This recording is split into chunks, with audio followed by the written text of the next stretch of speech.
जो कोई भी व्यक्ति माता लक्ष्मी को प्यार करता है, चैनल को सब्सक्राइब करे, लाइक करें, कमेंट करें। दुनिया में बिना किसी कमाते पुरुष के जीवन बिताना कितना मुश्किल होता है, और खास करके किसी गृहिणी के लिए। ये बात कुछ महीनों पहले ही विधवा हुई कमला से बेहतर कौन जान सकता था।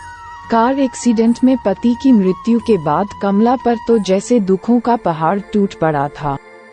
कमला को 2 बेटियां थी जिनका पालन पोषण और पढ़ाई की जिम्मेदारी अब पूरी तरह से उस पर आ चुकी थी। उसके पति की थोड़ी बहुत सेविंग्स थी जो कुछ ही महीनों में अब शून्य होने को आई थी। भगवान जैसे उसकी कड़ी परीक्षा लेने पर तुला था, क्योंकि ले देकर उसके पास एक ही कमाई का जरिया था जो थी उसकी गाय, पर अब वो भी बीमारी से मर चुकी थी। कमला को दिन रात बस यही चिंता सताने लगी कि अब आगे का गुजारा कैसे होगा, कैसे मैं अपने दोनों बच्चियों को खाना खिला पाऊंगी और कैसे उनको कपड़े लत्ते दिला पाऊंगी या स्कूल भेज पाऊंगी। दिन रात की चिंता में कमला का चेहरा मुरझा रहा था, जो साफ साफ देखा जा सकता था। कमला के कई सारे पड़ोसी थे, मगर वह सिर्फ नाम के थे। किसी ने भी अपना पड़ोसी धर्म नहीं निभाया था। इनमें से एक पड़ोसी टीचर थे जो कमला की परिस्थिति से भली भांति वाकिफ थे।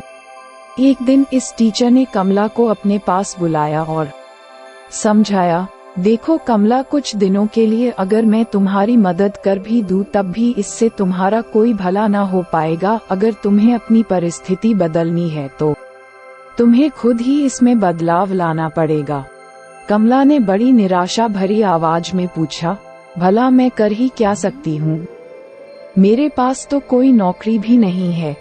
टीचर ने कहा, नहीं नहीं कमला, मैं तुम्हें नौकरी करने के लिए नहीं कह रहा हूँ। मैं जानता हूँ कि तुम कढ़ाई बुनाई का काम बहुत अच्छा करती हो। बस इस काम में अपना मन लगा दो, जितना ज्यादा कर पाओगी उतना ये काम करो।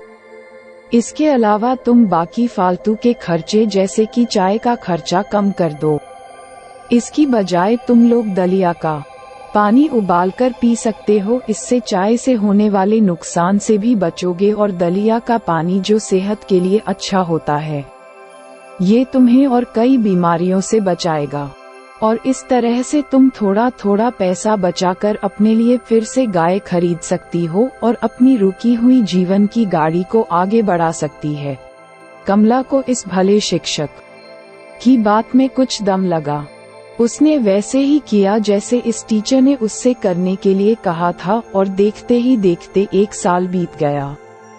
साल के अंत में कमला के पास इतने पैसे बच गए थे कि वह एक गाय खरीद सके। हाँ, मैं विधवा हूँ 21वीं सदी की। मेरी तरह कई विधवाएं होंगी जो अभी अभी हुई हों या जिन्हें 20-30 साल हो गए हों। कुछ को घर वालों ने घर से निकालकर वृद्धाश्रम पहुंचा दिया, कुछ स्वाभिमान की मारी स्वयं पहुंच गई, तो कुछ को काशी यानी बनारस, वृंदावन में छोड़ दिया गया। वहीं कुछ सुहृदय बच्चों ने उन्हें यह महसूस ही नहीं होने दिया कि वे त्याज्य हैं। उन्हें पहले की तरह ही गले लगाए रखा। उनके सम्मान में कोई कमी नहीं आई। उनका जीवन धन्य हो गया। और जो निराश्रित हो गईं वे नारकीय जीवन जीने को विवश हो गईं। आज का समाज पढ़ा लिखा समझदार तो है, लेकिन उसकी सोच पुरानी ही है। विधवा स्त्री को कोई अधिकार नहीं देता। समाज इतनी घटिया सोच रखता है, इसका मुझे अंदाजा भी न था। मैं तो अपने हिसाब से अपना जीवन जी रही थी। पति की मृत्यु को अभी 3 महीने ही हुए हैं। इन 3 महीनों में मैंने स्वयं को संभाला। उसी हिम्मत और जोश के साथ फिर उठ खड़ी हुई, क्योंकि मैं अपने घर में अकेली हूँ और जीवन की मूलभूत आवश्यकताओं के लिए मुझे घर से बाहर निकलना ही था। जो काम अभी तक पति के नाम से हो रहे थे, वहाँ उनका नाम हटवा कर अपना नाम कराना था। कभी अकाउंट खोलने के लिए बैंक भागती, कभी एफिडेविट बनवाने के लिए कचहरी, कभी गैस कनेक्शन पर नाम बदलवाने, राशन कार्ड पर भी अपना नाम अंकित कराने के लिए दफ्तरों के चक्कर लगाती। मुझे जल्दी न थी, लेकिन जब बिना नाम बदलवाए राशन और गैस मिलनी बंद हो गई तो दौड़ लगानी ही पड़ी। सभी जानते हैं कि एक बार जाने से काम नहीं होता। चक्कर लगाने के साथ साथ बेचारी का ठप्पा और लग जाता है। किसी रिश्तेदार या परिचित ने यह नहीं कहा कि आप घर बैठो, ये काम हम करा देंगे। वैसे भी मैं शुरू से स्वाभिमानी रही हूँ और अपना काम खुद करना चाहती हूँ।